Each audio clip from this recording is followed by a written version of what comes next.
Hello guys, good morning, good afternoon, good evening. तो next हम लोग स्टार्ट कर रहे हैं पार्लियामेंट्री कमेटीज़ के बारे में। क्या था न्यूज़ में रिसेंटली, क्या हुआ कि लोकसभा ने एक मोशन मूव किया है क्या बनाने के लिए, फॉर्म एक पब्लिक अकाउंट कमेटी और एक एस्टीमेट कमेटी बनाने के लिए पार्लियामेंट में। अब क्या होती हैं पार्लियामेंट्री कमेटीज़, ये हम समझते हैं।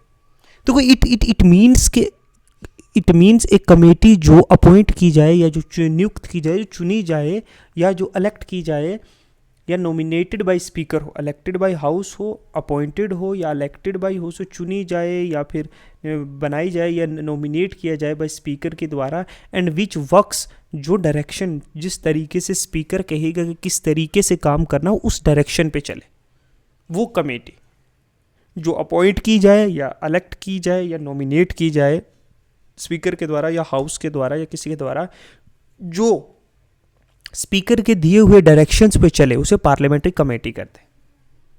ये जो है ना, ये रिप्रेजेंट करती है, ये क्या करती है एक पार्लियामेंट्री कमेटी, ये जो है ये प्रेजेंट करती हैं अपनी रिपोर्ट्स जो है हाउस और स्पीकर या सेक्रेटरीट को, for which it is provided, जो लोकसभा के सेक्रेटरीट ने प्रोवाइड किया हुआ। अब देखो, पार्लियामेंट्री कमेटीज़ का जो ओरिजिन है ना, वो ब्रिटिश पार्लियामेंट से होता है। ये अपनी अथॉरिटीज़, जो अपनी ताकत है, कमेटीज़ ये ड्रॉ करती हैं आर्टिकल 105 से, जो डील करता है प्रिविलेजेस क्या हैं एक एमपीज़ की। आर्टिकल 118 जो गिव अथॉरिटी, जो पार्लियामेंट्री अथॉरिटी देता है to make rules to regulate procedure और कंडक्ट ऑफ द बिजनेस। तो आर्टिकल 118, आर्टिकल कौन सा है 118 और 105 जो है ये रिस्पेक्टिवली रिलेटेड किससे हैं, पार्लियामेंट्री कमेटीज से।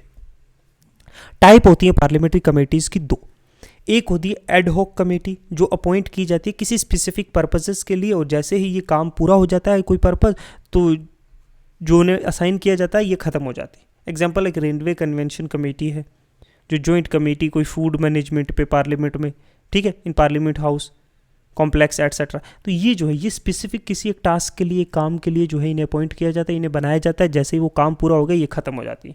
तो ये एड हॉक होती है।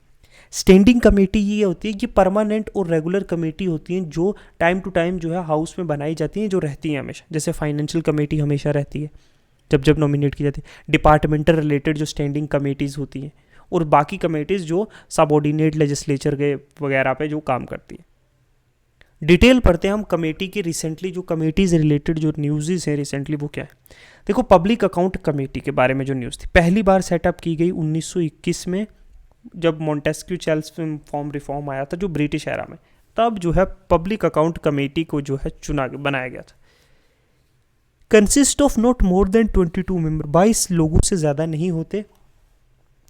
15 जो है वो लोकसभा से और 7 जो है वो राज्यसभा से।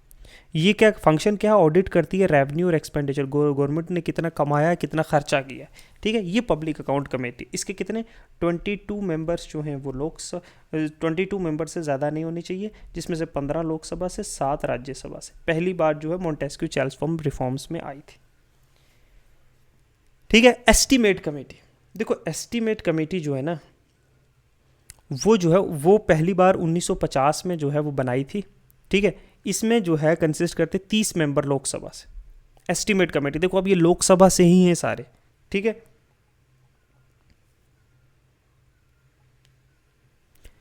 फंक्शन क्या है, अल्टरनेट जो है alternative policies to bring more efficiency in administration, to examine whether जो money is well laid out within limit of policy implied in estimate. तो ये इसके कुछ फंक्शन है कि पॉलिसीज़ जो हैं, वेरियस पॉलिसीज़ जो सजेस्ट करते हैं जिससे जो है कामों में एफिशिएंसी ज़्यादा बढ़े, जो मनी दिया गया है वो क्या पॉलिसीज़ जो जो काम किए जाएंगे उसके लिमिट में है। तो ये चीज़ पार्लियामेंट्री कमेटी एक और थी न्यूज़ में, वो है ऑफिशियल लैंग्वेज पे। देखो यूनियन होम और कॉपरेशन मिनिस्टर जो है वो एनोनमसली, मतलब वो री इलेक्टेड एज द चेयरमैन जो है, कौन, यूनियन मिनिस्टर, यूनियन होम और कॉपरेशन मिनिस्टर को जो है वो एनोनिमसली, मतलब बिना किसी अपोजिशन के जो है पब्लिक कमेटी और ऑफिशियल का चेयरपर्सन जो है ऑफिशियल लैंग्वेज में चेयरपर्सन अपॉइंट किया है। ये कॉन्स्टिट्यूट हुई थी 1976 में, अंडर कौन से सेक्शन 4 जो है ऑफिशियल एक्ट का 1963 का। एक्ट ये कहता है कि हिंदी, एक्ट क्या कहता है कि हिंदी लैंग्वेज अडॉप्ट करनी है ऑफिशियल पर्पज़ के लिए, प्रोवाइडिंग के कॉन्स्टिट्यूशन जो है, provided for constitution of committee for 10 years after the commencement of act. तो ये कॉन्स्टिट्यूशन भी कहता है कि 10 साल के बाद जो है कॉन्स्टिट्यूशन अगर 1950s में जो है लागू हुआ तो हर 10 साल के बाद जो है मतलब 1960 में जो है कमेटी बनाई जाएगी ऑन ऑफिशियल लैंग्वेज, और देखा जाएगा कि क्या हिंदी लैंग्वेज को डेवलप करने के लिए क्या क्या हो रहा है एडॉप्शन के लिए, ये सारी चीज़ें। मेंबर जो है 20 जो है इसमें लोकसभा से होते हैं, 10 राज्यसभा से होते हैं। इलेक्ट किए जाते हैं अकॉर्डिंग टू जो सिस्टम है प्रोपोर्शनल रिप्रेजेंटेशन का, सिंगल ट्रांसफरेबल वोट का, ये हमने देखा है। फंक्शन क्या होता है, प्रोसेस की हिंदी का यूज़ कैसे हो रहा है ऑफिशियल लैंग्वेज में जो यूनियन में, और सबमिट करती है अपनी रिपोर्ट जो है प्रेसिडेंट को। Committee of privileges of Rajya Sabha, देखो प्रिविलेज कमेटी जो है राज्यसभा की, उसमें जो है held 12 opposition MP guilty of misconduct from disrupting house proceeding, ये न्यूज़ में था। कमेटी जो है ऑन प्रिविलेजेस ऑफ राज्यसभा की जो कमेटी है, लोकसभा में भी होती है राज्यसभा में होता है, इसने ये पाया कि 12 ओपोजिशन मेंबर जो है उन्हें गिल्टी पाया है, कसूरवार पाया है कि वो हाउस की जो प्रोसीडिंग उसको डिस्टर्ब कर रहे थे, डिसरप्ट कर रहे थे, ये न्यूज़ में था। अब कमेटी जो प्रिविलेजेस है राज्यसभा, उसकी रिस्पॉन्सिबिलिटी है कि वो इन्वेस्टिगेट करेगा, जांच पड़ताल करेगा और एड्रेस करेगा किसी तरीके की भी जो प्रिविलेजेस है पार्लियामेंट्री उसको ब्रीच नहीं किया गया हो, जो हाउस की वर्किंग है उसको डिस्टर्ब ना किया हो। तो जो पार्लियामेंट्री जो प्रिविलेजेस हैं वो स्पेशल राइट और जो इम्यूनिटी हैं जो दोनों हाउसेस को दिए जाते हैं उनके मेंबर्स को, कि वो अपने काम जो है एफिशिएंटली कर पाए। ठीक है, इट कंसिस्ट ऑफ 10 मेंबर जो है वो नॉमिनेट किए जाते हैं राज्यसभा के चेयरमैन के द्वारा, जो काम करते हैं राज्यसभा की जो है प्रिविलेज कमेटी पे। ठीक है, इन केस लोकसभा में जो है, लोकसभा में 15 मेंबर होते हैं जो नॉमिनेट स्पीकर के द्वारा किए जाते हैं। चेयरमैन जो कमेटी का होता है वो अपॉइंट राज्यसभा में चेयरमैन के द्वारा किया जाता है अपने मेंबर्स में से, जो मेंबर जो है नॉमिनेट किए गए कमेटी में। तो देखा हमने। फिर है कैबिनेट कमेटी। देखो यूनियन जो है ना, यूनियन गवर्नमेंट कंसिस्ट करती है 8 कैबिनेट कमेटी हैं यूनियन गवर्नमेंट में। कितनी? 8। कैबिनेट कमेटी के बारे में देखें तो ये एक एक्स्ट्रा कॉन्स्टिट्यूशनल इन नेचर है, मतलब ये जो है एक्स्ट्रा कॉन्स्टिट्यूशनल, मतलब कॉन्स्टिट्यूशन से भी एक्स्ट्रा, मतलब ये कॉन्स्टिट्यूशन में मेंशन नहीं है कैबिनेट कमेटीज। याद रखना, cabinet committees are not mentioned in, लेकिन जो गवर्नमेंट ऑफ इंडिया का जो ट्रांजैक्शन ऑफ बिजनेस रूल 1961 है वो प्रोवाइड करता है कि इसके एस्टेब्लिशमेंट कमेटी जो है वो यूज़ करती हैं कमेटी, कैबिनेट जो है वो कमेटी सिस्टम का यूज़ करके जो डिसीजन मेकिंग है स्पेसिफिक एरियाज़ में वो, जैसे पॉलिटिकल अफेयर की कमेटी है, इकोनॉमिक अफेयर कमेटी है, अपॉइंटमेंट कमेटी है जो चेयर की जाती है प्राइम मिनिस्टर के द्वारा, पार्लियामेंट्री अफेयर कमेटी है जो होम मिनिस्टर के द्वारा चेयर की जाती है।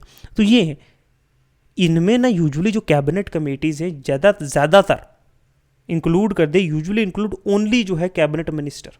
हाउएवर नॉन कैबिनेट जो है वो मिनिस्टर्स को भी इसमें जो है अपॉइंट किया जा सकता है, ये नहीं कि उनको मना किया हुआ, लेकिन ज़्यादातर जो है वो कैबिनेट मिनिस्टर्स ही होते हैं इसमें। ठीक है, तो कितनी है प्रेजेंटली? 8। ये थी कैबिनेट कमेटीज़ की कुछ जो न्यूज़ जो रिसेंटली थी, जिसमें हमने पब्लिक अकाउंट कमेटी देखा, एस्टीमेट कमेटी देखा, पार्लियामेंट्री कमेटी जो ऑफिशियल लैंग्वेज पे देखा, कमेटी जो privilege of Rajya Sabha committee, cabinet committee. ठीक है, नेक्स्ट चलते हैं सेक्रेटरीट ऑफ पार्लियामेंट। न्यूज़ में क्या था, जैसे ही पार्लियामेंट कंप्लीट करता है अपना 75वां साल, पार्लियामेंट का जो सेक्रेटरीट है, जो कस्टोडियन है प्रोसीजर, प्रेसिडेंट और लेजिस्लेटिव नॉलेज का। ठीक है, एक पार्लियामेंट है हमारा इंडिया, उसका एक सेक्रेटरीट है जो सारे वर्क्स जो है पार्लियामेंट के देखता है। ठीक है, अब कॉन्स्टिट्यूशनल प्रोविजन देखो, आर्टिकल 98 ये प्रोवाइड करता है कि हर हाउस का जो है एक अलग से सेक्रेटरियल स्टाफ होगा। ठीक है, पार्लियामेंट बाई लॉ के तहत जो है रिक्रूट कर सकती है इन लोगों को। ये जो स्टाफ है सेक्रेटरीट का, उनकी कंडीशन ऑफ सर्विसेज क्या होगी, पर्सन्स अपॉइंटेड है जो सेक्रेटरियल स्टाफ है दोनों हाउसेस का। हाउएवर सो फार कोई लॉ पास नहीं किया है कि पार्लियामेंट, कॉन्स्टिट्यूशन तो आर्टिकल 98 पावर देता है पार्लियामेंट को कि वो लॉ पास करके चीज़ें रेगुलेट कर सकता है, लेकिन कोई लॉ पास नहीं किया हुआ है। ठीक है, it allows creation of post common to both houses. अब आर्टिकल 187 जो है वो सिमिलर प्रोविजन बनाता है सेक्रेटरीट के लिए जो स्टेट लेजिस्लेचर में, जो काउंसिल ऑफ स्टेट्स सेक्रेटरीट है और जो पार्लियामेंट सेक्रेटरीट है, जो हाउस ऑफ पीपल है, वो सेटअप किए गए थे जब दोनों हाउस जो एग्जिस्टेंस में आए थे 1952 में। नेम उनको 1954 में चेंज किया, राज्यसभा का सेक्रेटरीट और लोकसभा का। सेक्रेटरीट जो हैं दोनों हाउसेस के, उनको डिवाइड किया गया 10 सर्विसेज में, उनके फंक्शनल बेसिस पे, जैसे लेजिस्लेटिव है, एग्जीक्यूटिव है, एडमिनिस्ट्रेटिव है, वेबियंट रिपोर्टिंग सर्विसेज, ऐसे मल्टीपल सर्विसेज में जो है सेक्रेटरीट में जो है डिवाइडेड है। स्पीकर और चेयरमैन जो है वो नई पोस्ट क्रिएट कर सकते हैं, कैन क्रिएट नई post in respective secretariat. However for जो पोस्ट है क्लास 1 और क्लास 2 की, उसके लिए प्रायर जो है यूनियन मिनिस्टर जो है फाइनेंस की जो है उसकी जो है कंसल्टेशन की रिक्वायरमेंट है, पहले उनसे पूछना पड़ेगा, उनकी सलाह लेनी पड़ेगी। अब जो सेक्रेटरी जनरल है दोनों हाउसेस का, उसका रैंक जो है कैबिनेट सेक्रेटरी के बराबर का होता है। हाउएवर टेबल ऑफ प्रेसिडेंस में अगर देखो तो कैबिनेट सेक्रेटरी जो है उसका रैंक जो है 11th है, वेरा जो सेक्रेटरी है उसको जो लोकसभा और राज्यसभा को उसका रैंक 23rd है। तो जो प्रेसिडेंट रैंक होता है जैसे प्रेसिडेंट का, वाइस प्रेसिडेंट का, फिर प्राइम मिनिस्टर का, लीडर ऑफ अपोजिशन होता है, स्पीकर ऑफ द हाउसेज होता है, इस तरीके से एक रैंकिंग होती है। देखना कहीं गूगल करके क्या फंक्शन है इस सेक्रेटरीट का, व्हाट इज़ द फंक्शन। देखो सेक्रेटरीट जो है ना वो मदद करता है दोनों हाउसेज को काम करने में, ठीक है। सर्विसेज जैसे वेरियस पार्लियामेंट्री कमेटीज़ उनमें योगदान देता है, रिसर्च और रेफरेंस मटेरियल बनाता है बहुत सारे पब्लिशन्स के लिए, पेमेंट ऑफ सैलरी और बाकी अलाउंसेस के लिए सेक्रेटरीट काम करता है, जनरली एड और एडवाइस करता है। जो स्पीकर है, सेक्रेटरी जो होता है, जो सेक्रेटरी होता है, प्रिपेयर करता है और पब्लिश करता है डे टू डे जो रिकॉर्ड्स, जो हाउस में जो बातचीत हुई है, जो प्रोसीडिंग्स हुई है, उनको रिकॉर्ड करता है, उनको पब्लिश करता है। तो ये सेक्रेटरीट का काम है। जैसे लोकसभा जो स्ट्रक्चर है, लोकसभा के secretariat speaker wasted with ultimate guidance और कंट्रोल जो है सेक्रेटरीट का जो है लोकसभा में स्पीकर के पास होता है। एडमिनिस्ट्रेटिव हेड एक सेक्रेटरी जनरल होता है। रिक्रूटमेंट और कंडीशन ऑफ सर्विसेज जो है वो लोकसभा के सेक्रेटरीट की जो है वो रिक्रूटमेंट एंड कंडीशन सर्विस जो रूल है 1955 का, वो जो प्रेसिडेंट के द्वारा प्रोमोगेट किया गया है, जो स्पीकर से पूछकर वो सब कुछ देखता है। राज्यसभा में चेयरमैन जो है राज्यसभा का वो उसके पास जो है एडमिनिस्ट्रेटिव कंट्रोल है सेक्रेटरीट का। एडमिनिस्ट्रेटिव हेड वहाँ पे भी सेक्रेटरी जनरल है, वहाँ पे भी जो राज्यसभा का सेक्रेटरीट जो है रिक्रूटमेंट और कंडीशन ऑफ सर्विस रूल 1957 है वो देख रेख करता है ये रूल के हिसाब से, ठीक है। तो ये सेक्रेटरीट के बारे में थोड़ी सी नॉलेज थी, देख लो आप। बाकी जो अदर इंपॉर्टेंट न्यूज़ है कुछ वो देखते हैं। जैसे कैबिनेट सेक्रेटरी की अपॉइंटमेंट जो है, अपॉइंटमेंट कमेटी जो है कैबिनेट की, उसने अप्रूव किया है अपॉइंटमेंट एक नए सेक्रेटरी का, कैबिनेट सेक्रेटरी का 2 साल के टेन्यूर के लिए, जो स्टार्ट हुआ 30 अगस्त 2024 को। ये न्यूज़ में था। क्या है कैबिनेट सेक्रेटरी? देखो अपॉइंटमेंट जो है बाय दी जो अपॉइंटिंग के जो कैबिनेट कमेटी है उन सीनियोरिटी कम मेरिट बेस, कि सीनियोरिटी भी होनी चाहिए और मेरिट क्या वो उतना काबिल भी होना चाहिए और सीनियर भी होना चाहिए, ये 2 बेस पे। अब रिस्पॉन्सिबिलिटी जो है एडमिनिस्ट्रेशन जो government in India of allocation of business rule 1961 है और जो government of India transaction business rule 1961 है, इनकी रिस्पॉन्सिबल एडमिनिस्ट्रेशन के लिए। अब फंक्शन क्या है? इंश्योर करना कि इंटर मिनिस्ट्रियल कोऑर्डिनेशन, ये जो कैबिनेट सेक्रेटरी है ये, और iron out differences among ministry and department, के जो 2 मिनिस्ट्रीज है, फॉर एग्जांपल एक रेलवे है, एक हाईवे मिनिस्ट्री है, इन दोनों के बीच में जो है कोऑर्डिनेशन मेंटेन करना है, ठीक है। ये इनसे बात करेगा, ये इनसे बात करेगा, कोई इधर डिफरेंसेस है, कोई इधर लड़ाई है कि यहाँ ब्रिज नहीं बनना चाहिए, यहाँ रेलवे की लाइन है, तो वो डिफरेंसेस को दूर करता है। एक किस्म का जो है लिंक का काम करता है कैबिनेट सेक्रेटरी। कैबिनेट सेक्रेटरी जो है एक एक्स ऑफिसो चेयरमैन भी है सिविल सर्विस बोर्ड का, is also the ex officio chairman of civil service board. तो कैबिनेट सेक्रेटरी के पास कोई अथॉरिटी नहीं होती, हैज़ नो अथॉरिटी ओवर कैसे डिपार्टमेंट वर्क कर रहे हैं, क्योंकि कैबिनेट सेक्रेटरी को एक primus inter pares among secretary of union. तो कैबिनेट सेक्रेटरी जो है सबसे हायर पोजीशन है अमॉन्ग जो वेरियस जो सेक्रेटरीज हैं यूनियन गवर्नमेंट के। तो कोऑर्डिनेट करता है वेरियस डिपार्टमेंट से, उनके बीच में अगर कोई डिफरेंसेस हो उनको सुलझाने की कोशिश करता है, ये सारी चीज़ों का काम है। प्रेसिडेंट एड्रेस टू पार्लियामेंट, देखो प्रेसिडेंट ने जो है वो एड्रेस किया है जॉइंट सिटिंग पार्लियामेंट को आफ्टर जो है 18th लोकसभा हुआ है ना अभी 2024 में। उसके बाद जो है पार्लियामेंट ने दोनों हाउसेस को बिठा के सामने जो है वो क्या है जॉइंट सिटिंग को एड्रेस किया। अब प्रेसिडेंट का एड्रेस जो है आर्टिकल 86 एक आर्टिकल है वो अलो करता है प्रेसिडेंट को वो एड्रेस करेगा दोनों हाउसेज ऑफ पार्लियामेंट को, या बोथ हाउसेज को टुगेदर भी कर सकता है, अलग अलग भी करता है। President had not so far addressed under this provision. अब आर्टिकल 87 कहता है कि प्रोवाइड 2 इंस्टेंसेस, 2 चीज़ें ये बताता है कि when president specifically addresses both houses जब असेंबल टुगेदर, एक तो हर जनरल इलेक्शन जो 5 साल में इलेक्शन होता है लोकसभा में प्राइम मिनिस्टर का, उसके पहले सेशन में एड्रेस करेगा दोनों हाउसेस को, या और एक तब करेगा, और एक जो है हर साल जो है जो पहला 3 सीजन होते हैं ना, एक बजट, एक मॉनसून, एक विंटर सेशन, तो हर साल के पहले सेशन में भी जो है वो हाउसेज को एड्रेस करेगा, वो बहुत सारी चीज़ें बताएगा, इस साल के एजेंडाज क्या हैं, हाउस को क्या करना चाहिए, बहुत सारी चीज़ें। कॉन्स्टिट्यूशनल हेड है। ओरिजिनली आर्टिकल जो 87 जो क्लॉज 1 है वो रिक्वायर करता है प्रेसिडेंट को कि वो एड्रेस करे दोनों हाउसेज को हर सेशन की शुरुआत, ओरिजिनली था। लेकिन कॉन्स्टिट्यूशन का जो फर्स्ट अमेंडमेंट एक्ट है 1951 उसने ये प्रोविजन को जो है अमेंड कर दिया। तो अब क्या है, जर्नल इलेक्शन के जो जर्नल इलेक्शन है उसके पहले सेशन में एड्रेस करेगा और एवरी ईयर के जो है फर्स्ट सेशन को, दोनों को इकट्ठा बटा के जॉइंट सीटिंग भी कर सकता है या इंडिविजुअली भी हर सेशन को कर सकता है। तो ये हो गया पार्लियामेंट्री जो है प्रेसिडेंट के एड्रेस के बारे में। अब है oath of member of parliament.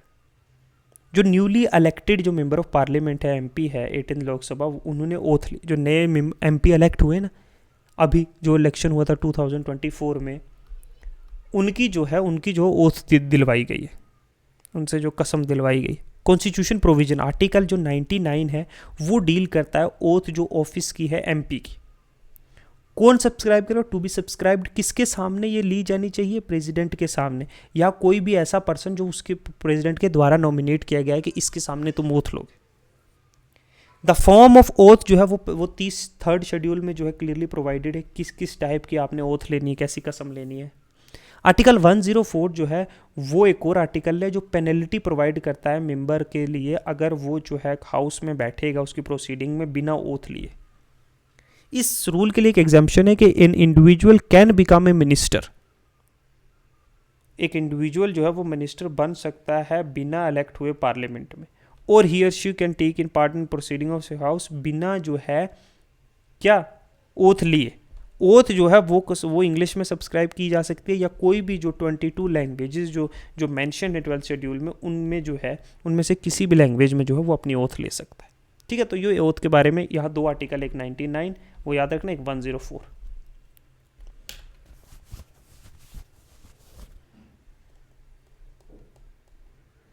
फिर देखते हैं इशू रिलेटेड टू कॉन्स्टिट्यूशन, एक और ये टॉपिक देखते हैं। देखो सिटीजनशिप, न्यूज़ में कहता है रिसेंटली कॉन्स्टिट्यूशन की जो कॉन्स्टिट्यूशन बेंच है सुप्रीम कोर्ट की, उसने जो है अपहेल्ड किया जो वैलिडिटी आर्टिकल जो सेक्शन 6A है सिटीजनशिप एक्ट का 1955। क्या है अबाउट सिटीजनशिप एक्ट, क्या है 1955 का। देखो ये प्रिस्क्राइब करता है कि 5 तरीकों से जो है इंडिया की सिटीजनशिप ली जा सकती है। कैसे कैसे, नंबर 1 बाई बर्थ, नंबर 2 वो डिसेंडेंट, नंबर 3 रजिस्ट्रेशन से, नंबर 4 नेचुरलाइजेशन से, नंबर 5 अगर इनकॉर्पोरेशन ऑफ टेरिटरी हो। ये क्या है, एक आप जाके इंडियन पॉलिटी में पढ़ सकते हो, या मैंने एक कोर्स भी इंडियन पॉलिटी का क्लियरली आपको करवाया है, that you can go and search the playlist of Indian polity in this section of YouTube, in playlist section, and you will find their Indian polity. I have covered around 75 videos are there, and each with a topic, with a chapter name, so you will find easily about how can we achieve the we can acquire the citizenship by birth, by descendant, by registration, by naturalization, by incorporation of territory. लेकिन article जो है जो Indian citizenship act है 1905 वो हमें dual citizenship नहीं करता। मतलब डुअल सिटीजनशिप के कोई बंदे के पास यूएस की भी सिटीजनशिप हो और इंडिया की भी हो या बाकियों किसी मुल्कों की भी हो, हमारी भी नहीं। इंडिया में सिंगल सिटीजनशिप का कंसेप्ट है। जो आर्टिकल जो सेक्शन 6 है इंडियन सिटीजनशिप एक्ट का, उस वो 1955 में स्पेशल प्रोविजन है ऐड की गई है सिटीजनशिप अमेंडमेंट एक्ट के थ्रू। 1985 में जो फर्दर जो memorandum of settlement Assam accord है जो सेंट्रल गवर्नमेंट जो लीडर ऑफ असम मूवमेंट के साथ हुआ था, तब जो है आर्टिकल जो सेक्शन 6 है वो ऐड किया गया था सिटीजनशिप एक्ट 1955 में। ये सिटीजनशिप एक्ट है, it confirm the citizenship act to those जो माइग्रेट हुए थे ईस्ट पंजाब, जो अब पाकिस्तान, जो अब बांग्लादेश है, वो जो ईस्ट पाकिस्तान जो बांग्लादेश है उससे जो असम में आए हैं 1 जनवरी 1966 से लेकर अंटिल 24 मार्च 1971 तक। ठीक है, इस पीरियड में जो लोग आए हैं उनके लिए ये सेक्शन 6 ऐड किया गया था। अब इसका मतलब है कि upon completion of 10 year from the date of detention as foreigner, ठीक है। अब सिटीजनशिप अमेंडमेंट एक्ट 2009 का अमेंड करता है 1955 को, उनके लिए ये आर्टिकल था। ठीक है, उनके लिए सेक्शन C ऐड किया गया था। Related news of foreign tribunal, supreme court ने ओवरटर्न कर दिया डिसीजन जो असम फॉरेन ट्रिब्यूनल का है, जो डिक्लेयर करता है कि जो रेजिडेंट है स्टेट के as Indian citizen. Foreign tribunal as एक क्वासी जुडिशल बॉडी होती है जो इस्टेब्लिश की जाती है अंडर फॉरेन ट्रिब्यूनल ऑर्डर जो 1964 का by central government according to section 3 of foreign tribunal act 1946। Authority क्या है, सिर्फ फॉरेन ट्रिब्यूनल के पास पावर है कि वो डिक्लेयर कर सकता है किसी भी पर्सन को फॉरनर, थोज बीइंग एक्सक्लूडेड, उसको नेशनल रजिस्ट्रार जो सिटीजन का आसाम का उससे जो है बाहर किया जा सकता है, जो डज नॉट ऑटोमेटिकली क्लासीफाई के पर्सन एक फॉरेनर है। तो पावर क्या, पावर एक सिविल कोर्ट की अंडर सिविल प्रोसीजर एक्ट जो 1908 का है। तो ये कुछ रिलेटेड न्यूज़ है, इतनी इंपॉर्टेंट नहीं है, छोड़ दो इसको आप। आगे चलो, सिटीजनशिप अमेंडमेंट रूल जो 2024 का, वो क्या है। न्यूज़ में क्या था, मिनिस्ट्री जो होम मिनिस्टर है उन्होंने अमेंड किया जो है सिटीजनशिप रूल जो है 2009 का, नोटिफाई किया कि सिटीजनशिप अमेंडमेंट रूल 2024 टू वो इन्फोर्स किया जाएगा। सिटीजनशिप अमेंडमेंट जो CAA है 2019 का, वो जो है क्या किया जाएगा, इन्फोर्स किया जाएगा। कुछ की हाईलाइट अगर हम देखें सिटीजनशिप जो अमेंडमेंट रूल है 2024 का, उसमें देखो एलिजिबिलिटी कि to apply for a citizenship by registration या नेचुरलाइजेशन के थ्रू अगर आपको सिटीजनशिप के लिए इंडिया के अप्लाई करना है तो वो पर्सन जो है इंडियन ओरिजिन का होना चाहिए, या तो ये होना चाहिए one must be person of citizenship of Indian origin, किसी पहले उसका बाप दादा कोई परदादा जो है इंडियन ओरिजिन का होना चाहिए। दूसरा, married to a Indian citizen, वो किसी इंडियन सिटीजन से शादी हुई होनी चाहिए, या फिर उसका माइनर चाइल्ड जो है वो इंडियन होना चाहिए, मतलब इंडिया में माइनर मतलब 18 ईयर से कम, वो इंडिया में पैदा हुआ होना चाहिए। A person whose parent are registered, या जो अप्लाई कर रहा है उसके माँ या बाप में से जो है वो उसके माँ बाप जो है वो रजिस्टर्ड होने चाहिए इंडियन सिटीजन, या फिर ए पर्सन और आइदर उसके पेरेंट कोई एक जो है वो इंडिपेंडेंट आज़ाद इंडिया हिंदुस्तान के जो है वो क्या थे, सिटीजन थे, ठीक है, registered as a overseas citizen of Indian card holder. ये सारी चीज़ें इतनी डिटेल में वैसे जाने की ज़रूरत नहीं है। बाकी क्वालिफिकेशन जो है नेचुरलाइजेशन के लिए वो है कि president evident verifying correctiveness of statement, ये सारी चीज़ें ये आप पढ़ सकते हो। वैसे आई डोंट बिलीव के सिटीजनशिप रिलेटेड कोई इतना टॉपिक स्ट्रॉन्ग है, ठीक है। ओवरसीज सिटीजन ऑफ इंडिया क्या होता है, न्यूज़ में क्या है, मिनिस्ट्री ऑफ जो एक्सटर्नल अफेयर है ना, उसने क्या हुआ किया है, has dispelled the concern regarding OCI card holder and has been reclassified as foreigners, confirming that the existing OCI remains unchanged। मतलब क्या है OCI कार्ड, वो सुन। OCI जो है overseas citizen of India scheme जो है वो इंट्रोड्यूस की थी 1955 को, सिटीजनशिप अमेंडमेंट एक्ट है उसको 1955 में अमेंड किया था, 1955 को जो है 2005 में अमेंड किया था। तब ये जो है OCI overseas citizen of India for military जो पर्सनल हैं जो फॉरेन के, मतलब ये अमेरिका का फौजी है, समझ लो अमेरिका में फ़ौज में काम करता है, नेवी में, या फिर इटली का कोई है, किसी भी कंट्री का, वो सर्विस में है या रिटायर्ड है, वो उसको overseas citizenship of India grant नहीं की जा सकती। जो पर्सन इंडियन ओरिजिन का है, मतलब उसके बाप दादा या कोई जो है इंडिया से हैं और उनके पास जो है ओवरसीज सिटीजनशिप का कार्ड होल्डर हैं, ठीक है, या कोई इंडियन ओरिजिन का है या फिर OIC कोई कार्ड होल्डर है, उन दोनों को मर्ज कर दिया एक ही कैटेगरी में 2015 में, ठीक है, इन दोनों टाइप्स को। एलिजिबिलिटी जो है for overseas citizen card holder कोई भी फॉरेन नेशन का एक्सेप्ट जो है पाकिस्तान और बांग्लादेश से ना हो, बाकी किसी भी नेशन के लिए वो क्या है, who was a citizen of India at the time और एट द टाइम आफ्टर, ठीक है, एनी टाइम के 26 जनवरी 1950 या उसके बाद कभी भी वो जो है इंडिया का सिटीजन था तो उसको OCI कार्ड मिल सकता है।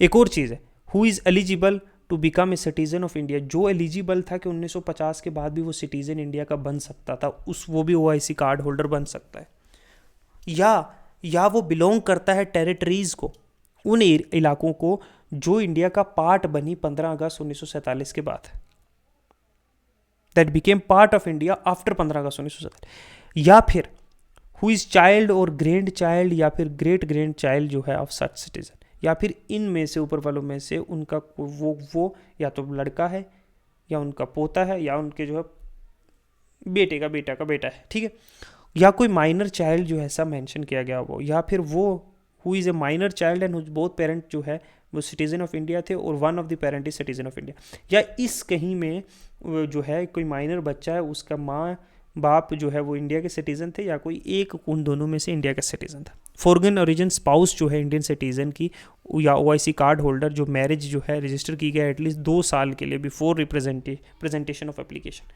तो ये मल्टीपली जो है बेनिफिट क्या है, multi entry multipurpose long visa जो है, आप इंडिया में रह सकते हो, मल्टीपर्पज़ आ जा सकते हो, इक्वलिटी विद NRI के बहुत से फाइनेंशियल इकोनॉमिक और एजुकेशनल मैटर्स में जो है OIC कार्ड होल्डर्स के पास भी जो है NRI की तरह है। ठीक है, एक्सेप्शन है कि एक्विजिशन ऑफ एग्रीकल्चर या प्लांटेशन लैंड जो है in matter of pertaining of inter adoption of Indian childrens, ये सारी चीज़ें एलिजिबिलिटी जो है ग्रांट की जा सकती है इंडियन सिटीजनशिप 5 साल अगर वो OIC रहेगा। ठीक है, ओवरसीज़ कार्ड होल्डर रहेगा, 5 साल तक वो इंडिया में रहेगा। तो ये सारी चीज़ें हैं, इतना ज़्यादा नहीं है। फिर रिजर्वेशन और एफर्मेशन एक्शन, ये क्या है?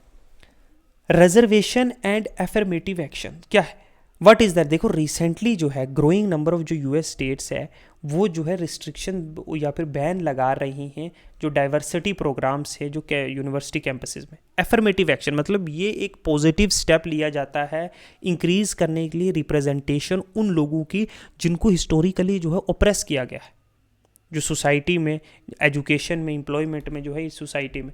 ठीक है, किसी लोगों को जो है सोसाइटी में समझ लो एजुकेशन नहीं प्रोवाइड करने दिया, जैसे दलित्स हैं इंडिया में, जैसे इंडिया में जो है ट्राइबल पीपल हैं, ठीक है, ST वाले, जैसे SC वाले हैं जो अनटचेबल्स है, इन लोगों को अप्रेसिव, तो उनके लिए कुछ किया जाए ताकि वो जो है उनको एज़ पर जो नॉर्मली मेन स्ट्रीम सोसाइटी है उनके बराबर में लाके खड़ा किया जाए। तो इनको गवर्नमेंट जो है हेल्प करती है, पुश करती है, उनको वेरियस फैसिलिटीज़ देती है। तो इसको कहते हैं गवर्नमेंट के द्वारा, किसी के द्वारा एफर्मेटिव एक्शन लेना, पॉजिटिव स्टेप लेना, इंक्रीज़ करने के उन लोगों की भी रिप्रेजेंटेशन। जैसे अमेरिका में ब्लैक्स की, अफ्रीकन्स, अमेरिकन्स की, उनको बहुत सारे सुविधाएँ देने से। कंपैरिजन एफर्मेटिव एक्शन का इंडिया और USA में, देखो अगर इंडिया और USA की हम एफर्मेटिव कॉन्स्टिट्यूशन बड़ा साफ तौर पे मेंशन करता है एफर्मेटिव एक्शंस। यहाँ पे कोई कॉन्स्टिट्यूशन में नहीं है, लेकिन इक्वल प्रोटेक्शन का क्लॉज जो है 14th अमेंडमेंट में है जो इंटरप्रेट करता है एफर्मेटिव एक्शंस को। पर्पस जो हिस्टोरिकली जो भेदभाव किया जा गया है ऐसे ग्रुप्स के साथ जैसे अनटचेबल्स, फाइट करने के लिए डिस्क्रिमिनेशन माइनॉरिटी ग्रुप्स और औरतों के खिलाफ जो उनके साथ भेदभाव किया जा रहा है अमेरिका में। इंडिया में टारगेटेड ग्रुप जैसे सोशो इकोनॉमिक बैकवर्ड क्लास है, इकोनॉमिकली वीकर सेक्शन के लोग हैं, यहाँ पे अफ्रीकन अमेरिकन, हिस्पैनिक्स हैं, एशियन अमेरिकन हैं, ये लोग हैं।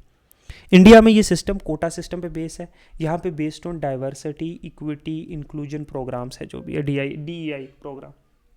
प्रोविजन आर्टिकल 15 क्लॉज 4 है, 16 क्लॉज 4 है, एटसेट्रा है ना, इनेबल करता है स्टेट्स को। जैसे 15 क्लॉज, आर्टिकल 15 का क्लॉज 4 का इनेबल करता है स्टेट को कि वो स्पेशल प्रोविजंस बनाएंगे जो है, जो सिटीजन्स जो है SC STs बाकी भी जो इकोनॉमिकली वीकर सेक्शन है। वहीं 16 जो क्लॉज 4 है वो इनेबल करता है स्टेट को कि वो to make any provision for reservation, appointment या post in favour of backward classes not adequately represented. Upper ceiling जो है 50% की है, जो इंदिरा स्वानी जजमेंट है। ये शुरू हुआ था, एक एग्जीक्यूटिव ऑर्डर आया था 1961, बाद में जो है सिविल राइट एक्ट आया 1964 में, और उसने लीगल बैकिंग भी दी। कोई अपर लिमिट नहीं है यहाँ पे। तो ये वेरियस जो है अफर्मेटिव एक्शन है जो लिया जाता है, क्यों किया जाता है, इसके बारे में एक छोटी सी बात थी मैं आपको बताना चाहता हूँ। इंडिया के जो है आप अगर रिलेटेड ये कॉन्टेक्स्ट में याद रखो तो 15 क्लॉज 4 और 16 क्लॉज 4 याद रखना। सब क्लासिफिकेशन शेड्यूल कास्ट की, देखो रिसेंटली जो है सुप्रीम कोर्ट ने जो स्टेट ऑफ पंजाब और अदर वर्सेस जो दविंदर सिंह और अदर था केस, उसने ये कहा कि जो सब क्लासेस है शेड्यूल कास्ट में भी वो परमिसेबल है SC में, ताकि एक सेपरेट कोटा मिल सके जो ज़्यादा बैकवर्ड हैं विद इन SC कैटेगरीज के अंदर ही लोग जो ज़्यादा बैकवर्ड एरियाज़ में हैं उन्हें और जो है एक सेपरेट कोटा मिल सके, अलग से और कोटा ऐड नहीं किया जाएगा। वही समझ लो अगर 20% कोटा SC को दिया हुआ है तो इसी 20% में जो से लोगों को सब डिवाइड करो, जो ऊपर के लोग हैं जिन जो ठीक है उनको हटाओ, जो नीचे और इसमें बुरी हालत से है उनको ही दिया जाए। और ठीक है, कुछ की highlight is judgment. Schedule caste notified के under article 341 clause 1 are heterogeneous group of caste, race या tribe within very degree of backwardness. Article 341 clause 1 यह प्रेसिडेंट को स्पेसिफाई करनी पड़ेगी कास्ट, रेस या ट्राइब SC की of any state and union territory. Sub classification जो है with in SC जो है ये वोलेट नहीं करता आर्टिकल 341 क्लॉज 2, बिकॉज कास्ट जो है वो एंड नॉट पर एज इंक्लूडेड और एक्सक्लूडेड फ्रॉम द लिस्ट, क्योंकि इस इस जो सब कैटेगराइजेशन है, इससे हम लोग किसी कास्ट को बाहर या इंक्लूड नहीं कर रहे, उसी कास्ट के अंदर हम देख रहे हैं किसको ज़्यादा ज़रूरत है रिजर्वेशन की। आर्टिकल 3 जो 41 क्लॉज 2 है, पार्लियामेंट में बोला इंक्लूड या एक्सक्लूड कर सकती है किसी भी कास्ट, रेस या ट्राइब को लिस्ट ऑफ एससी से बाई पासिंग ए लॉ। ये आर्टिकल 342 क्लॉज कहता है। स्कोप ऑफ सब क्लासिफिकेशन ऑफ एस, देखो ऑब्जेक्टिव किसी भी फॉर्म ऑफ जो एफर्मेटिव एक्शन है इंक्लूडिंग जो सब क्लासिफिकेशन है उसको वो प्रोवाइड करने के लिए एक सब्सटेंटिव जो है equality of opportunity, in backward classes को एक इक्वालिटी प्रोवाइड करने के लिए होता है। सब्सटेंटिव इक्वालिटी क्या होता है कि एक प्रिंसिपल कि law must account for different backward and historical injustice face by a person, कि एक लॉ ऐसा बनाया जाए जो इन लोगों ने जो हिस्टोरिकली जो इनजस्टिस सहा है, जो नाइंसाफ़ी सही है किसी पर्सन और ग्रुप में, उनको मदद करने के लिए, उनको बराबरी में लाने के लिए, ठीक है, अकाउंट करने के लिए ये डिफरेंट ग्रुप्स और डिफरेंट बैकवर्ड बैकग्राउंड के लोगों को। तो स्टेट जो है वो सब क्लासीफाई कर सकती है based on inadequate representation. Certain caste में जो है अगर इनएडिक्वेटली इस कास्ट में इन लोगों को कम मिल रहा है तो स्टेट सब क्लासीफाई करके उन लोगों को दे सकती है हेल्प, ठीक है। स्टेट, इसके लिए स्टेट को जो है कलेक्ट करना पड़ेगा डाटा कि इन लोगों को रिप्रेजेंटेशन नहीं मिल रही है, चाहे इन सर्विस ऑफ स्टेट है। State can not act on its whim and political expenditure decision is amendable to. State अपनी मर्जी से नहीं, एक डेटा आना चाहिए, स्टेटिस्टिक्स आने चाहिए कि इन लोगों को नहीं मिला ये चीज़ें, ये इन चीज़ों की कमी है, तो वो तो स्टेट अपनी मर्जी से अपनी पॉलिटिकल फ़ायदों के लिए नहीं कर सकती। ये जुडिशल रिव्यू हो सकता है, ठीक है, अमेनेबल टू जुडिशल। तो court clarified that while allowing सब क्लासिफिकेशन स्टेट जो है 100% रिजर्वेशन जो है सब कैन नॉट, सो 100% रिजर्वेशन सब क्लास को ही दे दे, नहीं। मतलब अगर एससी में से ये एससी है, इनमें से इन लोगों को जो है ये इनकी और खस्ता हालत है एससी में ही, तो इन लोगों को ही 100% नहीं दे देगी सब कुछ, इन सबको मिलना चाहिए एससी में। इनको थोड़ा ज़्यादा जोर डाला जाएगा, ज़्यादा हेल्प दी जाएगी, ठीक है। जुडिशियल प्रोनाउंस अगर देखें इस कॉन्टेक्स्ट में तो इंदिरा स्वामी वर्सेस यूनियन ऑफ इंडिया जो है 1992 का, स्टेट ने एम्फसाइज किया कि गवर्नमेंट को एक्सक्लूड करनी चाहिए क्रीमी लेयर, ठीक है। ये क्रीमी लेयर ओबीसी में जो अदर बैकवर्ड क्लासेस में जो लोग अपर लिमिट जिनको मतलब ये जो है ये समझ लो पूरी ओबीसी है, तो ये ऊपर के लोग जिनके पास जो है वेल एडुकेट चीज़ें आ चुकी है, जिन्होंने ओबीसी का फ़ायदा लेके अपलिफ्ट हो चुकी, इनको हटाना चाहिए, रिमूव करना चाहिए। सर्टन नंबर ऑफ प्रॉपर्टी है जिनके पास, जिनकी पर एनम इतनी इनकम है, उनको इससे हटाना चाहिए ताकि ये जो बॉटम के लोग हैं इनको फ़ायदा मिले। तो क्रीमी लेयर का कंसेप्ट जो है 1992 में सुप्रीम कोर्ट ने अनाउंस किया। फिर आता है ईवी चिन्नाई वर्सेस स्टेट ऑफ जो आंध्र प्रदेश है, उसमें आता है स्टेट ऑफ आंध्र प्रदेश में कि सब क्लासिफिकेशन जो है एससी की amount to tinkering with presidential list and therefore violative of article 341(2) जो एक्सक्लूसिवली वास्ट है पावर ऑफ पार्लियामेंट। चलो छोड़ो। जर्नैल सिंह वर्सेस जो है लक्ष्मी जो नारायण गुप्ता 2018 की एप्लीकेशन जो है क्रीमी लेयर कंसेप्ट का तो आर्टिकल 31 एंड 32 डज नॉट, वो प्रेसिडेंट लिस्ट को टिंकर नहीं करता है। जो प्रेसिडेंट की लिस्ट है ये लोग जो है एससी में इंक्लूडेड है, या ये लोग एसटी में, या ये लोग जो है, क्रीमी लेयर का कंसेप्ट इनको टिंकर नहीं करता है, ठीक है। इनको हटाना है क्योंकि ये सुविधा जब तक नीचे बॉटम नहीं मिलेगी, जब तक ऊपर के लोग जिनके पास सारी सुविधाएं वो इनका और फायदा उठा रहे, ठीक है। फिर है uniform civil code. Why is in the news, देखो रिसेंटली जो चीफ मिनिस्टर हैं उत्तर प्रदेश के, उन्होंने अनाउंस किया दैट यूनिफॉर्म सिविल कोड जो है वो इम्प्लीमेंट किया जाएगा इन द स्टेट। जनवरी 2025 से जो है उत्तराखंड ने कहा कि यूनिफॉर्म सिविल कोड किया जाएगा। बैकग्राउंड अगर देखें, इंडिपेंडेंस पीरियड से पहले जो लेक्स लॉ की रिपोर्ट थी, यूनिफॉर्मिटी और codifying Indian law related to offence evidences and contact, Muslim और हिंदू जो पर्सनल लॉ हैं should not be codified. Lex loci की रिपोर्ट के तहत के बाकी जो ऑफेंस हैं, एविडेंस है, कॉन्ट्रैक्ट्स हैं, जो बाकी लॉज हैं उनको किया जाएगा। जो सिविल लॉज है पर्सनल है ना, जो हिंदू और मुस्लिम मैरिज, डिवोर्स या घरों के जो झगड़े हैं वो नहीं कोडिफाई किए जाएंगे। BN राव की कमेटी ने कोडिफाई किया हिंदू लॉ, जिसने जो है इक्वल राइट दिए वुमेन्स को। ऐसा ये में प्री हिस्ट्री हिंदुस्तान आज़ाद होने से पहले। Post independent special marriage right act आता है 1954 का, प्रोवाइड करता है कि सिविल मैरिजेस जो हैं, जो पीपल ऑफ इंडिया और ऑल इंडियन नेशनल के हैं इन फॉरेन कंट्री, उनको देख रेख करता है। 4 मेजर इनेक्टमेंट होती है हिंदू लॉ में: हिंदू मैरिज एक्ट, 1985 का, हिंदू सक्सेशन एक्ट 1959 का, फिर हिंदू माइनॉरिटी और गार्डियनशिप एक्ट 1956 का, और हिंदू अडॉप्शन और मेंटेनेंस एक्ट 1956 का। ये पोस्ट इंडिपेंडेंट आता है। सिविल जो यूनिफॉर्म सिविल कोड यूसीसी आखिर है क्या? ये एक इट रेफर टू एक यूनिटरी सिस्टम जो है पर्सनल लॉ का, जो सबको के लिए। अभी प्रेजेंटली इंडिया में हिंदूज़ के लिए अलग लॉ है जिसमें सिख, बुद्धिज़्म, जैन भी आते हैं, और मुस्लिम के लिए अलग लॉ है जो शरिया के अकॉर्डिंगली चलता है। ठीक है। यूनिफॉर्म सिविल कोड कहता है कि एक ही लॉ होना चाहिए सब के लिए, irrespective of religion, matter under the scope of personal law. जैसे जो मैरिज है पर्सनल है, डिवोर्स पर्सनल है, maintenance, inheritance, adoption, succession of property, ये सब पर्सनल चीज़ें। आर्टिकल 44 ऑफ पार्ट 4 जो है वो डायरेक्ट करता है स्टेट को कि वो कोशिश करेगी और सिक्योर करेगी एक यूनिफॉर्म सिविल कोड जितनी भी टेरिटरी इंडिया की। ये जो है हमारा डीपीएसपी ये कहता है। ठीक है, 44 आर्टिकल के कोशिश करेगी स्टेट के यूनिफॉर्म सिविल कोड लागू किया जाए। करंटली जो इंडिया के पर्सनल लॉज हैं वो बड़े कॉम्प्लेक्स हैं, और इससे जो है जस्टिस भी बहुत डिले होती है बहुत बार। हर रिलीजन जो है वो उसके अपने लॉज हैं। फॉर इंस्टेंट जो है हिंदू सक्सेशन जो एक्ट है 1956 का, जो हिंदू, सिख, जैन, बुद्धिस्ट के लिए है, वहीं मुस्लिम के पर्सनल लॉ है जो मुस्लिम को गवर्न करता है। इंडियन सक्सेशन एक्ट है 1955 का जो क्रिश्चियन, पारिस और जूइस के लिए। तो 3 किस्म के लॉज हो गए, उसमें भी मल्टीपल कॉम्प्लेक्सिटी है। इन गोवा एक form of common civil code चलता है जो प्रैक्टिस में है पोर्तुगीज़ के टाइम से 1867 से। तो यूनिफॉर्म सिविल कोड लाया जाए ताकि ये सारे लॉज को मर्ज किया जाए एक सिंगल अम्ब्रेला के अंदर, और एक ही तरह का पर्सनल लॉ सबके लिए होगा। डिवोर्स होगा तो हिंदूज ऐसे लेंगे, मुस्लिम्स ऐसे लेंगे, मैरिज होगी तो ऐसे लेंगे, अगर कोई इनहेरिटेंस का सवाल है, अडॉप्शन का है, सक्सेशन का है, तो सबके लिए एक लॉ होना चाहिए अगर एक कंट्री है। ठीक है, तो ये था यूसीसी के बारे में।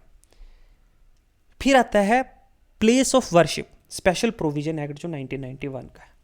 क्यों न्यूज़ में रिसेंटली सुप्रीम कोर्ट ने जो है barred civil court nationwide for registering new suit challenging जो ownership of the place of worship और ऑर्डरिंग सर्वे या डिस्प्यूट जो है religious site until further notice.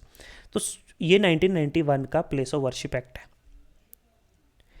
Recently news में क्यों है? क्योंकि सुप्रीम कोर्ट ने बैन लगा दिया है कि किसी की तरह की नई पटिशन नहीं ली जाएगी। कोई अगर कि ये पहले मंदिर था, ये पहले मस्जिद थे, ऐसी चीज़ों का कोई सर्वे नहीं किया जाएगा, कोर्ट के द्वारा कोई नया ऑर्डर नहीं दिया जाएगा जब तक कि सुप्रीम कोर्ट कोई फर्दर नोटिस देती। क्या है प्लेस ऑफ वर्शिप जो है स्पेशल प्रोविजन एक्ट 1991 का? एक्ट डिक्लेयर करता है कि कोई भी रिलीजियस कैरेक्टर जो है प्लेस ऑफ वर्शिप का shall continue to be same as of, कि अगर कोई 15 अगस्त 1947 को अगर कोई मंदिर था तो वो अब मंदिर ही रहेगा। क्वेश्चन नहीं किया जाएगा कि इसकी जगह पहले मस्जिद थी, या फिर अगर कोई मस्जिद है तो वो मस्जिद ही रहेगी, इस पे जो है क्वेश्चन नहीं किया जाएगा यहाँ मंदिर तोड़ के मस्जिद बना है। ये है सिंपल भाषा में देखा जाए place of worship special provision act 1991 का। इट सेज कि कोई पर्सन जो है no person shall convert any place of worship, ठीक है, और any religion denomination into one of the different domination और सेक्शन, कि कोई भी इंसान जो है अगर ये मस्जिद है इसको तोड़ के यहाँ मंदिर नहीं बनाएगा, कोई भी मंदिर है इसको तोड़ के मस्जिद नहीं बनाएगा। देखो दोनों एम, ठीक है, कोई चर्च है उसको तोड़ के मंदिर, या चर्च मंदिर को तोड़ के चर्च नहीं बनाएगा। तो ये एक पॉजिटिव ऑब्लिगेशन स्टेट पे एक जिम्मेदारी डालता है कि वो रिलीजियस कैरेक्टर कि किसी चीज़ कोई किस टाइप की वो रिलीजियस जगह है वर्शिप करने के लिए, वो वैसी ही रहेगी आज़ादी के बाद। अब ये भी डिक्लेयर करता है कि कोई भी सूट या अपील या किसी तरह की प्रोसीडिंग है ना, कोर्ट में कोई केस होता है कि कन्वर्टिंग रिगार्डिंग कि कन्वर्ट किया जाए इस कैरेक्टर ऑफ प्लेस को और वर्शिप को, which are pending before any court या authority on 15 August 1947 will abate as soon as the law commence to force.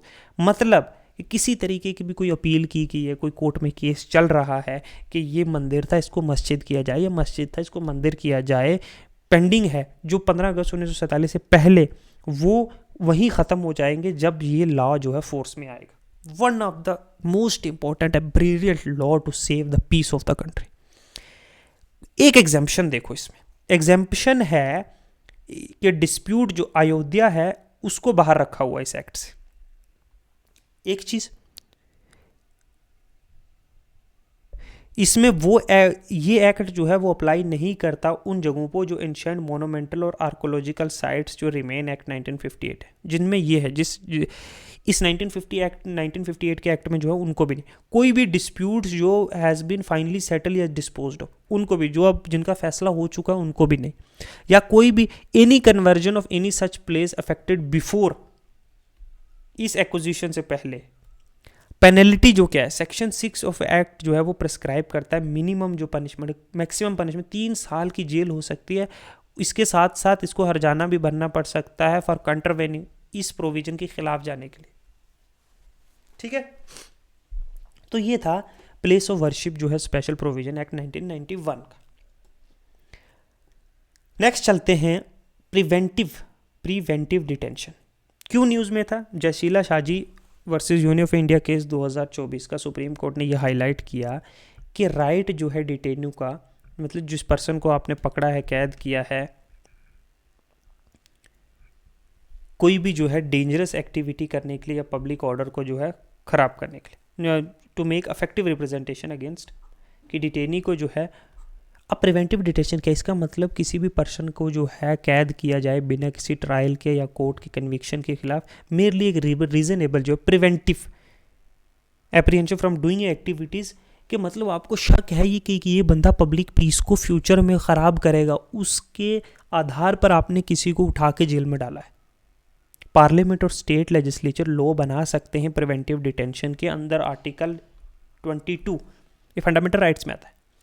Constitution protection देता है अगेंस्ट क्या अरेस्ट और डिटेंशन, क्या आर्टिकल 22 क्लॉज 1 और आर्टिकल 22 क्लॉज 2 में ये प्रोटेक्शन जो है नॉट अवेलेबल टू पर्सन जो अरेस्ट है या डिटेन है प्रिवेंटिव डिटेंशन लॉ के अंदर, जो है आर्टिकल 22 क्लॉज 3। समझे? जो प्रोटेक्शन आर्टिकल क्लॉज 22 के जो है क्लॉज 1 और 2 देते हैं, वो जो है वो प्रोटेक्शन 22(3) में नहीं मिलते। मतलब प्यूनिटिव डिटेंशन के केस में जो मिलते हैं वो प्रिवेंटिव डिटेंशन में नहीं मिलते। प्यूनिटिव है कि आपने कोई क्राइम किया, आपको अरेस्ट किया गया, प्रिवेंटिव है कि आप क्राइम कर सकते हो फ्यूचर में। कॉन्स्टिट्यूशन जो है provisions related to preventive detention, article 22 clause 1 क्या कहता है? Right to be informed of arrest of ground, of arrest grounds, मतलब आपको किस आधार पे अरेस्ट किया जा रहा है आपको वहां बताना पड़ेगा। क्लोज 2 कहता है क्या है? प्रेजेंटेशन बिफोर द मजिस्ट्रेट, 24 घंटों के अंदर अंदर मजिस्ट्रेट के सामने पेश करना पड़ेगा। ठीक है, इसके बियॉन्ड अगर आपको 24 घंटे से ज़्यादा अगर आपको पुलिस में रखना है तो आपको मजिस्ट्रेट से जो है मजिस्ट्रेट से पूछना पड़ेगा। वहीं आर्टिकल का क्लॉज 4 कहता है, थर्ड तो वो प्रिवेंटिव डिटेंशन का 4 क्लॉज कहता है कि डिटेंशन 3 महीने से ज़्यादा जो है उसको रिक्वायर्ड है, प्रिवेंटिव की बात कर रहा हूँ, उसको रिक्वायर्ड है अप्रूवल बोर्ड का। ये बोर्ड जो है वो स्टेट के द्वारा सेटअप किया जाएगा और नॉर्मली इसमें कोई रिटायर्ड जज होना चाहिए या ब्यूरोक्रेट, रिटायर्ड जज एंड एक ब्यूरोक्रेट्स होने चाहिए। वहीं आर्टिकल 22 का क्लॉज 5 कहता है कि earlier notification on ground for detention and opportunity to context detention order. तो अगर if there is a failure या डिले है ये डॉक्यूमेंट्स देने में, relied for such day, it would amount to जो है denial of right to make an effective representation, जो आर्टिकल 5 के अंदर है। लॉ जो परमिट करते हैं प्रिवेंटिव डिटेंशन को वो क्या है? नेशनल सिक्योरिटी एक्ट है 1980 का, यूएपी है 1967 का, कंजर्वेशन ऑफ फॉरेन एक्सचेंज और प्रिवेंटिव जो प्रिवेंशन ऑफ स्मगलिंग एक्टिविटीज़, अच्छा प्रिवेंशन ऑफ ब्लैक मार्केटिंग और maintenance of supply essential commodity act है 1980 का। तो ये वेरियस लॉज हैं जिनके अंदर आप प्रिवेंटिव डिटेंशन कर सकते हो। ग्राउंड फॉर प्रिवेंटिव डिटेंशन जैसे such as security, foreign affairs या सिक्योरिटी ऑफ इंडिया या maintenance of public order, maintenance of supply और essential services and defence. Judicial pronounce क्या सुप्रीम कोर्ट ने ए के गोपालन वर्सेस स्टेट ऑफ मद्रास 1950 में कोर्ट ने हरा झंडा दिखा दी प्रिवेंटिव डिटेंशन एक्ट को 1950 में, क्योंकि प्रेजेंस जो था बड़े एक्सप्लिसिट प्रोविजंस ऑफ आर्टिकल 22(5). अच्छा, जो Shiban Lal versus state of Uttar Pradesh 1954 में सुप्रीम कोर्ट ने ये कहा कि court room isn't even competent to inquiry into reality या और in case of fact which are reference on as a ground of detention. तो ये वेरियस चीज़ें हैं जो प्रिवेंटिव और प्यूनिटिव डिटेंशन के बारे में, ठीक है। तो कौन सा केस था न्यूज़ में? Jaseela Shaji versus union of India case 2024। इसके वेरियस एक्ट, बड़ा इंपॉर्टेंट टॉपिक है, ये अक्सर न्यूज़ में रहता है, ये और सेडिशन हमेशा ही न्यूज़ में रहते हैं। पर्सनैलिटी राइट क्या है, क्या न्यूज़ में है? न्यूज़ में क्या था? दिल्ली हाई कोर्ट ने एक इंटर्म ऑर्डर के तहत रिस्ट्रेन बहुत सारी एक्टिविटी जो ई कॉमर्स स्टोर है या एआई जो चैट बोर्ड से एटसेट्रा, क्योंकि ये मिसयूज़ कर रहे थे एक्टर्स का नाम, इमेज और उनकी आवाज़ और लाइकलीनेस बिना उनकी कंसेंट के जो है ये जो चैट बोर्ड्स और ये एआई जो ई कॉमर्स स्टोर्स हैं, देखो ना आप कहीं बार आप ऐप खोलते हो, अमिताभ बच्चन की आवाज़ आप निकलवाते हो, अक्षय कुमार की, किसी की भी, तो ये जो है कोर्ट ने जो है रोक लगा दी है। पर्सनैलिटी राइट मतलब ये रेफर करता है राइट जो है पर्सन का कि वो प्रोटेक्ट कर सकता है अपनी पर्सनैलिटी, उसकी आवाज़, उसकी नाम, उसका सिग्नेचर, इमेज या कोई भी फीचर जो इजीली आइडेंटिफाइएबल हो एज एक मार्कर ऑफ पर्सनैलिटी को प्रोटेक्ट कर सकता है। तो देर आर नॉट, ये एक्सपेशली किसी स्टैचू में, किसी एक्ट में, किसी लॉ में, किसी कानून में मेंशन नहीं है, लेकिन ये कहीं ना कहीं जो राइट टू प्राइवेसी है या राइट टू प्रॉपर्टी है, जो फंडामेंटल लीगल राइट्स हैं, उनके कहीं ना कहीं जो है अंडर पड़ता है। दो कंपोनेंट है पर्सनैलिटी राइट के, एक तो राइट टू पब्लिसिटी के राइट है, किसी के पास हक है कि वो प्रोटेक्ट कर सकता है अपनी इमेज और अपनी लाइकलीनेस, जो ट्रेडमार्क एक्ट है 99 का, कॉपीराइट एक्ट है 1957 का, और राइट टू प्राइवेसी कि प्रोटेक्ट कर सकता है कोई उनकी उसकी मर्जी के बिना जो है अनऑथराइज रिप्रेजेंटेशन क्यों करे। 21 में भी है आर्टिकल में, जस्टिस केएस पुट्टुस्वामी केस है 2017 का। अच्छा, पोस्थोमस पर्सनैलिटी राइट मतलब डिफेमेशन सूट जो है वो फाइल किया जा सकता है, can be filed Indian penal code के तहत फॉर जो है डेरोगेटरी जो है रिप्रेजेंटेशन, किसी भी डिसीज्ड पर्सन्स की रेपुटेशन या उसकी फैमिली को ख़राब कर रहे हो तो ये सूट फाइल कर सकते हो, ठीक है। फिर है अच्छा, एम्बलम्स एंड नेम या prevention of improper use act जो है वो प्रोटेक्ट करता है कोई अथोराइज है किसी तरीके से आपका डिजिटरीज नेम और सिंबल जो है जो लिस्टेड शेड्यूल में है वो यूज़ नहीं किया जा सकता। पर्सनैलिटी राइट जो है वो इंटरनेशनल कन्वेंशन में कोई देर कहाँ पे भी कहीं पे भी जो है एक्सप्लिसिटली मेंशन नहीं है ट्रीटी में, जो इंटरनेशनल कन्वेंशन और ट्रीटी हैं जो प्रोटेक्ट कर दी पब्लिसिटी राइट। लेकिन जो रोम कन्वेंशन है 1961 की कि इट प्रोटेक्ट्स परफॉर्मर्स राइट, उनका जो परफॉर्म कर रहा है उनके राइट, उनकी ब्रॉडकास्टिंग राइट, ट्रिप्स एग्रीमेंट 1994 का ये सिक्योर करता है सर्टन राइट्स, लाइव परफॉर्म किए या ब्रॉडकास्ट राइट है, वीपो परफॉर्मेंस, तो ये वेरियस चीज़ें हैं। अरुण जेटली वर्सेस जो नेटवर्क सोल्यूशन प्राइवेट लिमिटेड है और ओरस केस है दिल्ली हाई कोर्ट कि पॉपुलैरिटी किसी की या किसी का फेम जो है वो एक इंडिविजुअल है and will be no different on the internet than in reality. तो ये कुछ अदर जैसे एनिमी प्रॉपर्टी का, एक enemy property in Uttar Pradesh belonging to ancestors of Pakistan former prime minister Pervez Musharraf is directed for sale. Property ये बिलोंग करती थी पाकिस्तान के किसी फॉर्मर प्रेसिडेंट्स परवेज मुशर्रफ को, ठीक है, एंसेस्टर्स ऑफ किसी परवेज मुशर्रफ के ख़ानदान के, ठीक है। क्या होती है एनिमी प्रॉपर्टी? देखो एनिमी प्रॉपर्टी एक 1968 डिफाइन करता है एक एनिमी एज ए कंट्री या it's citizen that committed external aggression against India, Pakistan और चाइना के जैसे किसी ने ना, वो इंसान जिसने इंडिया के खिलाफ कोई क्राइम या कोई एग्रेशन किया है या कोई बम फोड़ा है, कुछ भी किया है, तो उसको एनिमी घोषित कर दिया जाता है। एनिमी प्रॉपर्टी वो प्रॉपर्टी है जो बिलोंग करती है, बिलोंग टू और वाज टू बी मैनेज इसके बिहाफ पे, या ये इसकी प्रॉपर्टी थी इंडिया में। पहले 2017 में अमेंड किया to the act and expanded इसकी डेफिनेशन, और 2017 में लीगल एयर या सक्सेसर कोई भी एनिमी का वेदर और नॉट वो सिटीजन है इंडिया का या सिटीजन किसी ऑफ ए कंट्री जो इंडिया जिसकी इंडिया एनिमी है, enemy who has change his nationality, वो एनिमी जो पहले पाकिस्तान का था तो हमारा एनिमी है, उसकी अगर कोई प्रॉपर्टी इंडिया में रही भी होगी तो आज़ादी से पहले जो भाग के पाकिस्तान चला गया, ठीक है, अब उसने नेशनैलिटी समझ लो चेंज कर दिया, वो यूएई का हो गया, ठीक है, वो भी ऐड किया। 1968 का जो एक्ट है वो इंपावर करता है custodian of enemy property of India under ministry of home affair for preservation management और कंट्रोल, और सेल भी कर सकता है ये एनिमी प्रॉपर्टीज़ को, ठीक है।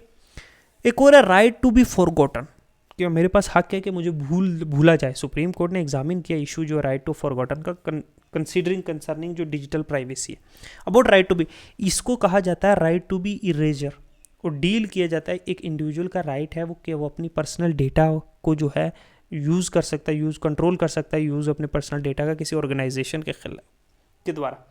राइट टू बी फॉरगॉटन जो है वो ट्रेस करता है अपनी ओरिजिन को राइट टू ओब्लिविजन इन जो फ्रेंच जूरिस्प्रूडेंस में है। कैसे राइट टू जो है बी फॉरगॉटन, वो एब्सोल्यूट राइट नहीं है। इन जस्टिस केस केसी पुट्टुस्वामी केस 2017 सुप्रीम कोर्ट ने रिकॉग्नाइज किया कि राइट टू बी फॉरगॉटन जो है वो पार्ट है राइट टू लाइफ का, जो आर्टिकल 21 के अंदर आता है। ठीक है, डिजिटल पर्सनल डेटा जो प्रोटेक्शन एक्ट 2013 का, वो नहीं मेंशन करता right to be forgotten. Europe का जो है लॉ वो कवर करता है राइट टू बी फॉरगॉटन। समझ लो आपका जो है बहुत सारी मूवीज़ और फिल्में हैं किसी कंपनी की, है ना, के अंडर आपने काम किया था, ठीक है, अगर कॉन्टैक्ट नहीं था तो वो आप चाहते हो कि ये इरेज कर दिया जाए और मुझे है, मैं हक है कि मुझे भूलूँ, ठीक है, उसके बहुत सारी ifs and buts. Inner line permit, देखो स्टेट गवर्नमेंट जो नागालैंड के उसने अप्रूव किया इम्प्लीमेंटेशन जो इनर लाइन परमिट का जो है चुमकेडिमा, नुआलैंड और दीमापुर डिस्ट्रिक्ट में। क्या है इनर लाइन परमिट? ये एक ऑफिशियल ट्रैवल डॉक्यूमेंट है जो इशू किया जाता है गवर्नमेंट के द्वारा, जो अलो करती है इंडियन सिटीजन को कि वो ट्रैवल कर सकते हैं प्रोटेक्टेड एरिया में कुछ लिमिटेड पीरियड के लिए, ठीक है, समझे। अब जो इनर लाइन परमिट है सिस्टम है वो रेगुलेट करता है मूवमेंट इंडिया का इंटरनेशनल बॉर्डर्स पे भी। इनर लाइन परमिट जो ILP जो है वो ऑफिशियली यूज़ किया जाता है प्रोटेक्ट करने के लिए जो ट्राइबल लोग हैं नॉर्थ ईस्टर्न इंडिया में, ताकि ये बाहर के लोग जो है वो उनके ट्राइबल एरियाज़ में ना घुसें, उनके कल्चर को डिसरप्ट ना करें, उनको आइसोलेशन में रहने थे। डिफरेंट टाइप्स के हैं, एक टूरिस्ट होता है, कुछ लॉन्ग टर्म स्टे के लिए होता है, ऑफन फॉर एम्प्लॉयमेंट पर्पजेज़ के लिए होता है। जो स्टेट अंदर इंटर लाइन परमिट है जहाँ ये चाहिए जाने के लिए, अरुणाचल है, मिजोरम, नागालैंड, मणिपुर के सब जगह नहीं, स्पेसिफिक एरियाज़ के में जाने के लिए आपको परमिट चाहिए। नॉट एलिजिबल NRI जो India who are staying in India और abroad for more than 6 month, Indians जो 6 महीने से ज़्यादा अब्रोड रह रहे हैं उनको ILP नहीं मिल सकता, या PIO कार्ड होल्डर्स या OIC होल्डर्स, इनको भी नहीं मिल सकता, ठीक है।